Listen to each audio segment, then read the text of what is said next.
নমস্কার বন্ধুরা, আমার চ্যানেলে আমি আপনাদেরকে স্বাগত জানাই। আশা করছি ভালো আছেন, সুস্থ আছেন।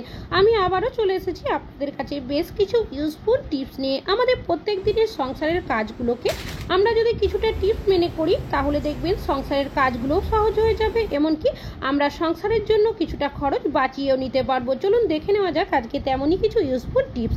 আজকের প্রথম টিপসটা আমি এখানে নিয়েছি একটা ছাতা। বর্ষার সময় ছাতা যখন আমাদের ভিজে যায় আমরা কিন্তু প্রত্যেকেই ছাতাটা ভালোভাবে শুকিয়ে রাখি, তবু অনেক সময় দেখা যায় ছাতার মধ্যে যদি একটু জল থেকে যায়, সেই ছাতা যদি আমরা ভালোভাবে গুছিয়ে রেখে দিই, পরে যখনই আমরা ছাতাটা খুলি ছাতার ভেতর থেকে দেখা যায় বাজে একটা দুর্গন্ধ ছাড়ে। তাছাড়াও অনেক সময় সাদা সাদা ফাঙ্গাসও ধরে যায় ছাতার মধ্যে। তবে আপনারা ছাতাটা কিভাবে রাখলে ছাতার মধ্যে বাজে দুর্গন্ধও চলে যাবে, কোনোভাবে ফাঙ্গাস ধরবে না, এ করবেন নিয়ে নেবেন পাউডার।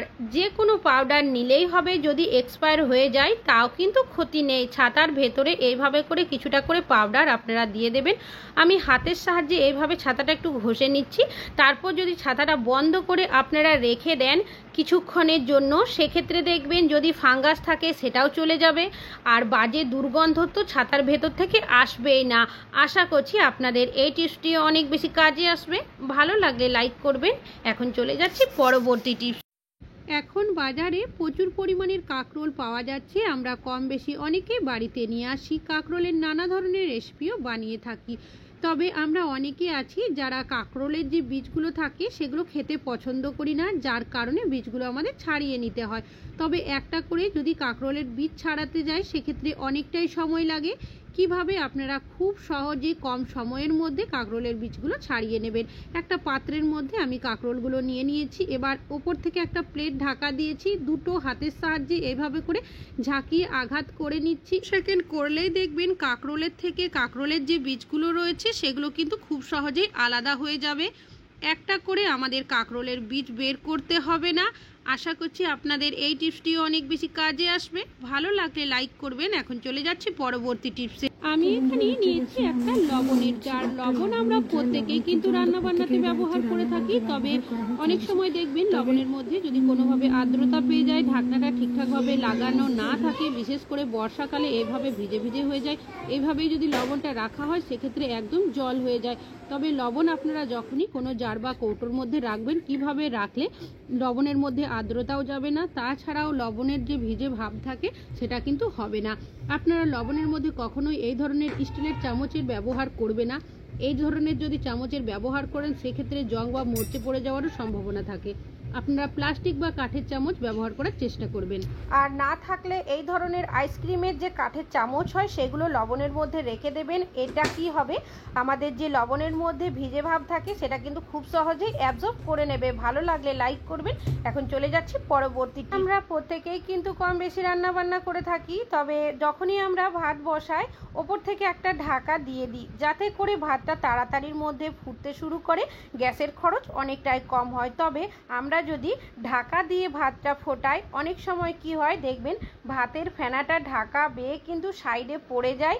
এতে কি হয়, আমাদের গ্যাসের চারিদিকে পড়ে যায়, এমনকি বার্নারের মধ্যেও কিন্তু ফেনাটা চলে যায়। তখন আমাদের গ্যাস ওভেনটা অনেকটা কষ্ট করে পরিষ্কারও করতে হয়, তাছাড়াও বার্নারটাও অনেক সময় জাম হয়ে যায়। তবে ভাতের যে ঢাকাটা থাকে সেটা খোলা অবস্থায় যদি রান্না করি সেক্ষেত্রে গ্যাসের খরচ অনেকটাই বেশি হয়। তো আপনারা এই ধরনের কোনো ঝাঁঝরি হাতা বা কোনো খুন্তি দেওয়ার পর যদি এইভাবে ঢাকাটা দিয়ে দেন সেক্ষেত্রে দেখবেন ভাতের যে বাষ্পটা থাকে সেটা কিন্তু খুব সহজেই একটা সাইড দিয়ে বেরিয়ে যাবে, যার কারণে ভাতের ফেনাটা গ্যাসের চারিদিকে পড়ে যাবে না। এমনকি অর্ধেকটা ঢাকা দেওয়ার কারণে ভাতটা ফুটতে কিন্তু অনেকক্ষণ সময়ও লাগবে না। এতে করে গ্যাসের খরচ অনেকটাই কম হবে। আশা করছি এই টিপসটা আপনাদের অনেক বেশি কাজে আসবে। ভালো লাগলে লাইক করবেন। এখন চলে যাচ্ছি পরবর্তীটি। এখানে নিয়ে নিয়েছি একটা চিপসের প্যাকেট। আমাদের অনেকেরই বাড়িতে ছোট বাচ্চারা রয়েছে, তারা দেখবেন এই ধরনের চিপস কিন্তু খেয়ে থাকে। তবে অনেক সময় দেখা যায় পুরো চিপসটা তারা খায় না, কিছুটা থেকে যায়, বা আমরা নিজেরাও কিন্তু অনেক সময় পুরো চিপসটা খেতে দিই না। কিছুটা খাওয়ার পর যদি থেকে যায়, হয় এইভাবে মুড়িয়ে আমরা রেখে দিই, না হলে রাবার ব্যান্ড দিয়ে আটকে দিই। তবে এইভাবে রাখলেও দেখা যায় এর ভেতরে কিন্তু হাওয়া বাতাস চলে যায়, যার কারণে চিপসটা নষ্ট হয়ে যায়। তবে আপনারা এইভাবে না রেখে কিভাবে একদম এয়ার প্যাক করে নেবেন যাতে করে চিপসগুলো কোনোভাবে নষ্ট হবে না। আমি এখানে একটা পুরনো চামচ নিয়েছি, আপনারা এখানে ছুরিরও ব্যবহার করতে পারেন। প্রথমে একটু গরম করে নেবেন, তারপর এই চিপসের প্যাকেটে যে কাটা অংশটা রয়েছে তার মধ্যে এইভাবে হালকা করে চেপে দেবেন। অতিরিক্ত গরম দেবেন না, তাহলে কিন্তু প্লাস্টিকটা গলে যেতে পারে। এইরকম করলেই দেখবেন যে কাটা অংশটা রয়েছে সেটা খুব ভালোভাবে কিন্তু এয়ার প্যাক হয়ে যাবে, কোনোভাবেই কিন্তু বাইরের হাওয়া বাতাস ভেতরে যাবে না। আমি এইভাবে করে দেখিয়েও দিচ্ছি, আর দেখতেই পাচ্ছেন চিপসগুলো কিন্তু আর কোনোভাবে বেরিয়েও যাচ্ছে না। আশা করছি এই টিপসটা আপনাদের অনেক বেশি কাজে আসবে। ভালো লাগলে লাইক করবেন। এখন চলে যাচ্ছি পরবর্তী টিপসে।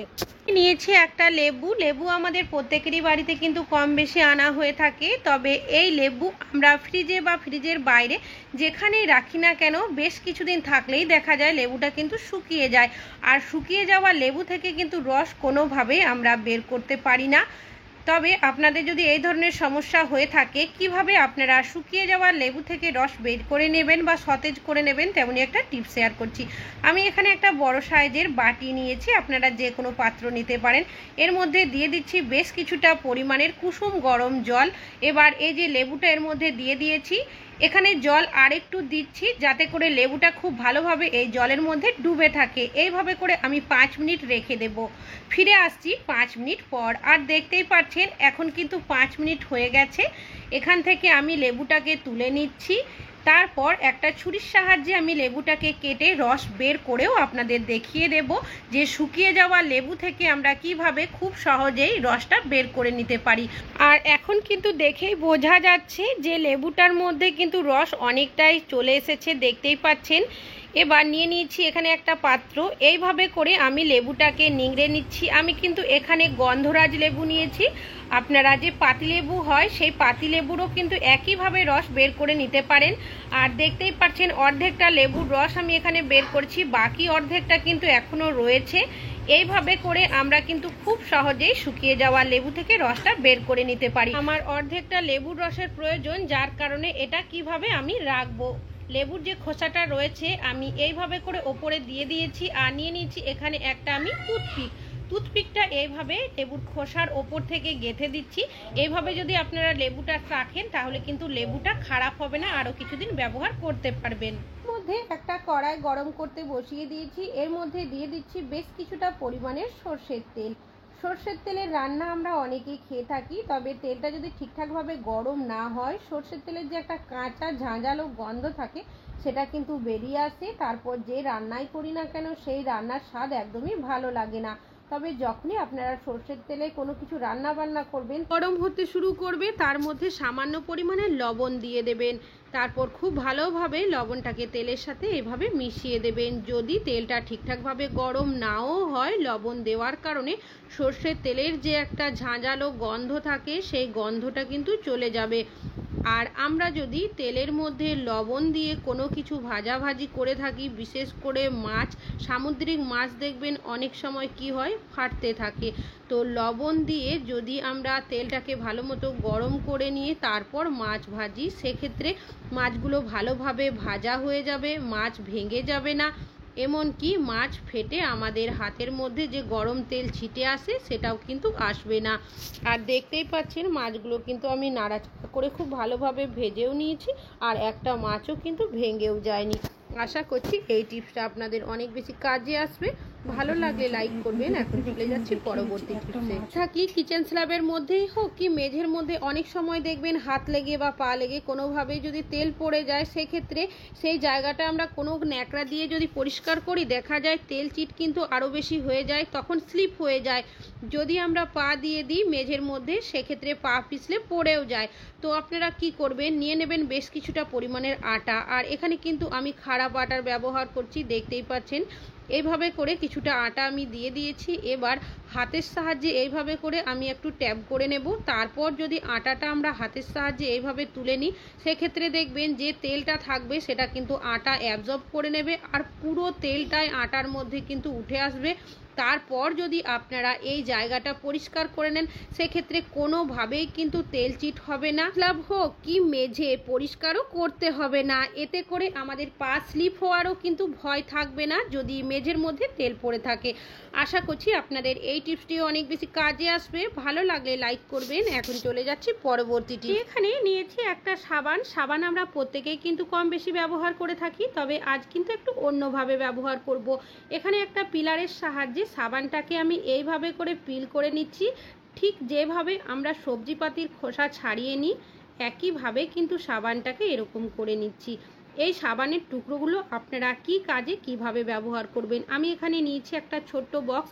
আপনারা যে কোনো কন্টেনারও ব্যবহার করতে পারেন। আমরা যখন কোথাও বাইরে ট্রেনে বাসে ট্রাভেল করি, আমরা হাত ধোয়ার জন্য কি করি, পেপার সোপ কিনে নিয়ে আসি, যেগুলো আলাদা করে টাকা খরচ করে কিন্তু আমাদের কিনতে হয়। আপনারা আলাদা কোনো টাকা খরচ না করে বাড়িতে থাকা সাবান যদি আপনারা এইভাবে টুকরো করে কোনো বক্স বা কন্টেনারের মধ্যে আপনাদের সাথে করে নিয়ে যান, সেক্ষেত্রে এই সাবানের টুকরোটাই কিন্তু পেপার সোপের কাজ করবে। আশা করছি এই টিপসটা আপনাদের অনেক বেশি কাজে আসবে। ভালো লাগলে লাইক করবেন। এখন চলে যাচ্ছি পরবর্তী টিপসে। প্রত্যেকেই কম বেশি করে থাকি ওয়াশ বেসিনটা খুব ভালোভাবে পরিষ্কার করে নিলেও ওয়াশ বেসিনের মধ্যে যে কলটা থাকে, সেই কলটার মধ্যে দেখবেন অনেক সময় জলের আয়রনের দাগ পড়ে যায়। তাছাড়াও এই কলটা যতই আমরা ভালোভাবে ধুয়ে পরিষ্কার করি না কেন, নতুনের মতো যে একটা গ্লেজ থাকে সেটা কিন্তু কোনোভাবে ফিরে আসে না। আর এরকম কলটা দেখতে লাগলে আমাদের বাড়িতে যদি আত্মীয় স্বজন চলে আসে, সেক্ষেত্রে নিজেদেরই কিন্তু অনেকটাই খারাপ লাগে। কি করবেন, আপনারা নিয়ে নেবেন কোলগেট বা যে কোনো সাদা ধরনের টুথপেস্ট। জেল ধরনের নিলে কিন্তু হবে না। সামান্য পরিমাণের কোলগেট আমি এই কলটার মধ্যে লাগিয়ে দিয়েছি আর নিয়ে নিয়েছি এখানে একটা স্ক্রাবার। আপনারা ব্রাশেরও ব্যবহার করতে পারেন পুরনো। এইভাবে করে আমি কলটার মধ্যে খুব ভালোভাবে কোলগেটটাকে দিয়ে ঘষে নিচ্ছি। এই ধরনের যে স্টিলের কলগুলো হয়ে থাকে, বেশ কিছুদিন ব্যবহার করতে না করতে দেখবেন গ্লেজটা তো চলে যায়, তাছাড়াও কলের ওপরে একটা জলের ছোপ ছোপ আয়রনের দাগও কিন্তু পড়ে যায়, যেটা দেখতেও অনেকটাই বাজে লাগে। আর এখন দেখতেই পাচ্ছেন কোলগেট দিয়ে ভালোভাবে ঘষে নেওয়ার পর পরিষ্কার জল দিয়ে কলটাকে আমি ভালোভাবে ধুয়ে নিচ্ছি। আর এখন কিন্তু এই কলটার গ্লেজ আগের তুলনায় অনেকটাই চলে এসেছে, দেখে কিন্তু একদম নতুনের মতোই মনে হচ্ছে।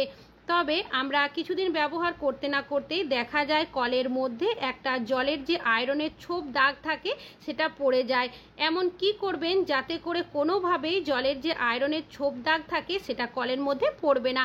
প্রথমে আপনারা একটা শুকনো কাপড়ের সাহায্যে কলটাকে খুব ভালোভাবে পুছে নেবেন, যাতে করে একটুও জল কলের মধ্যে না থাকে। তারপর আমি এখানে নিয়ে নিয়েছি নারকেল তেল। সামান্য পরিমাণে নারকেল তেল আমি হাতের মধ্যে নিয়েছি, ঠিক 1 থেকে 2 ফোঁটা। এবার এই তেলটাকে এই কলের মধ্যে খুব ভালোভাবে মাখিয়ে নেব।